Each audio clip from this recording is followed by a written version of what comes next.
Okay, back to our screen. I want to talk about the viewports. Now, the viewport is something that is going to be very common with our use, because like I said, when you are modeling, you have to get used to using these viewports to view your objects. So first of all, right now we can see this gradient kind of color in the viewport that just shows us the coloration on how or probably what is best for us to look. We have 4 different colorations of our viewport, and if you want to change your viewport look, you use the Alt and the B key. So that's Alt and B, and it changes your view. This is one view, a darker view. You change to this if you want this view, or you change to this, which gives you a brighter view. So any of the views you want to use, this is just was a standard view for to the Mara 2013 and 2015, and so sometimes I use this view because I want people to see what I'm doing. But anyone is fine depending on your eyes, what works best with your eyes. Okay, so remember it's Alt and B. Okay, so the next thing I want to do about the viewport is how to navigate around the viewports. Okay, so you hitting the space bar would take us into the 4-way view. So hitting the space bar will take us into the 4-way view, and we have the perspective view. Then we have these orthographic views, which is a 2D view. We cannot pan around these views. Right here we can pan around these views, but we can't do that on all these views. Okay, if you try it, you will see orthographic views are locked. You can't pan around a 2D view. So when you say an object is 3D, it means it has 3 dimensions. 3D, D stands for dimensions. So we have a y-axis, an x-axis, and a z-axis. So that's, we have the top view up and down, we have the right or side view left to right, then we have the front view front to back. 3D means it has 3 dimensions. It has a vertical, it has a horizontal, and it has depths. So that's 3D. 2D is just a vertical and horizontal, so just X and Y. So that's what XYZ means. So this orthographic view, they represent the 3 different perspectives. We have the top for the vertical, we have the front for the depths, and we have the side for the horizontal.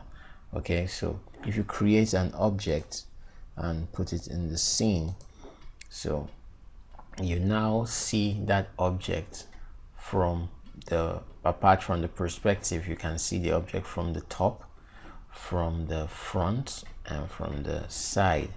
So when you're modeling, we use all these views together. If any view you want to go into, just hover your mouse over that view and hit the space bar, and it goes into the view. Hit the space bar again and it comes out. Okay, so that's what those views are. And like I said, you may want to go to a 2-way view where you just have the perspective view and one other view, or you could even be a 2 orthographic views. So this is a 2-way view. You can click on it and you have the, like now you have the front view, then you have the perspective view. So any view you want to change in here, you can use our view menus. So these are our view menus. We have settings that we'll talk about how we see select the camera, how we view our objects. So this has to do with when we create some movements here, like for instance, if I click on this and zoom in, to zoom in I just middle mouse scroll. I can come in here and undo view change, which will change it back to how it was. So if I click this or Alt plus Z, it will undo what I did and keep undoing it until it gets back to, because I was scrolling bit by bit, so it was moving in pieces, so I could just keep getting back to the original.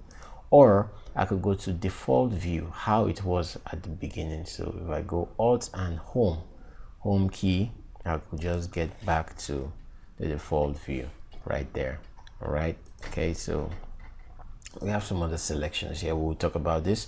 Then we have things that have to do with shading on our view.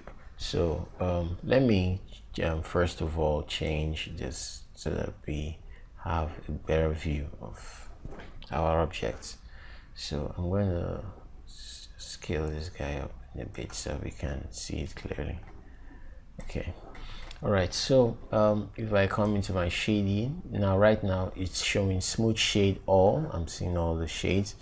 Then I can go into my wireframe, or I hit the number 4 on my numeric keypad, so and it will show me the object in wireframe.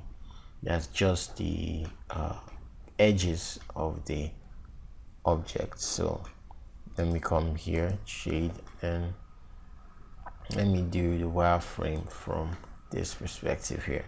So if I'm doing wireframe, it shows me the wireframe of the object, and you can see wireframe is on. You can hit 5 to come back to smooth shade. Okay, then we have where we can do a flat shade. So if we go to a flat shade, right now this is a cube, so you won't really see what the flat shape is. But if I use a sphere, for instance, and you would see, if I deselect this sphere, you see all this like showing these dents, kind of like bumps all over the sphere. That's because we're on flat shade.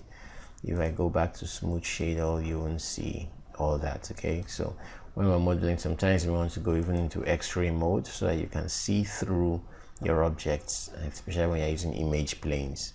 That's what the shading does. So you can turn it off individually. Then we have the ones for hardware texturing. Okay, then we have things that have to do with lighting. So right now we're using the default lighting. That's why we are seeing our objects like this. If I click on use all lights or 7 on the keyboard, it will turn dark, because right now there's no light on my scene. Okay, so if I have lights on my scene and I want to see how the lights are interacting with the objects, I will use all lights. So just hit 5 to get back to smooth shading. Then we have, what do we want to show on the viewport? We have a whole lot of things that we want to see. Like for instance, this is my grid. So this is a grid. If I don't want to see my grid, I can come in here and turn off the grid from what things I need to show. So just scroll and look for grid, and grid is down here. So if I just turn it off, then I won't see my grid. Okay, maybe I just want to make my view very clear or less cumbersome, but you always want to have your grid so you can have a guide to where your ground level is. So it doesn't necessarily mean that your grid should be your ground level. You can make your ground level anywhere, but it's just a guide. Okay, then we have the renderer that tells us what we are using to render. If we have the viewport 2 or Arnold renderer. Arnold is a new renderer for new Maya. Then we have the panels. Panels will enable us create a new perspective for camera, or you can come into orthographic and change to any of these views from here. So just like I was talking about the two-way view here, you can see this is the front view. The sphere is in front of the cube. That's why right here we can't really see the whole cube.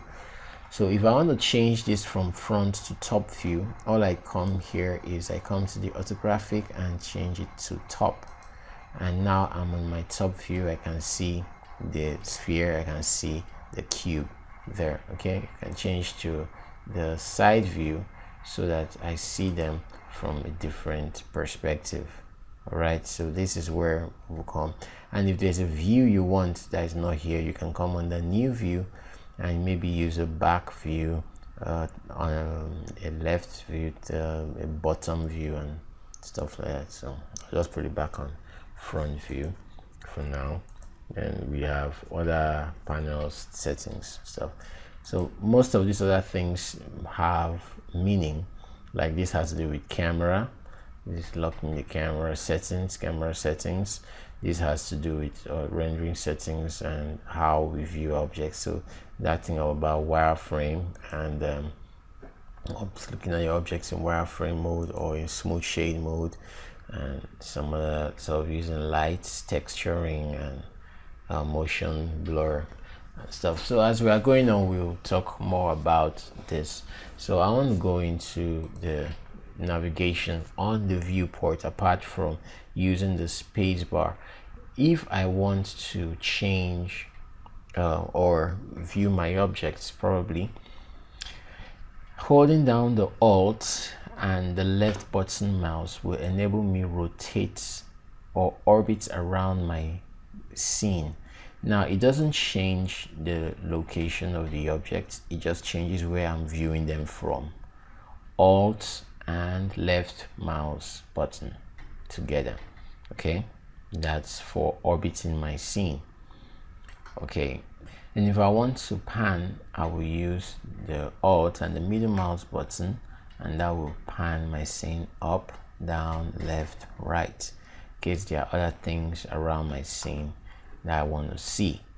Then the Alt and the right mouse button will enable me to dolly in and out, or zoom in and out. But I prefer to use the word dolly, that you're dollying the camera in and out, so into one object. You can also use the middle mouse button and scroll, just roll it in and dolly in and out. So that's how to navigate around a viewport. Okay, so Alt and left mouse button will orbit, Alt and right mouse button will dolly, Alt and middle mouse button will pan my scene. Okay, so apart from the space bar, clicking on the space bar to navigate my scene, I can also hold down the space bar and this menu pops up. So I can now click on this while the space bar is being held. I left mouse click on this object Maya here, then I have different views to switch to. So I can come here and switch to my right view, and it goes to my right view, and go back to my perspective view. I come to perspective and brings me back here. Okay, so that's about navigating around the viewport. So we'll go into the next part of the video now.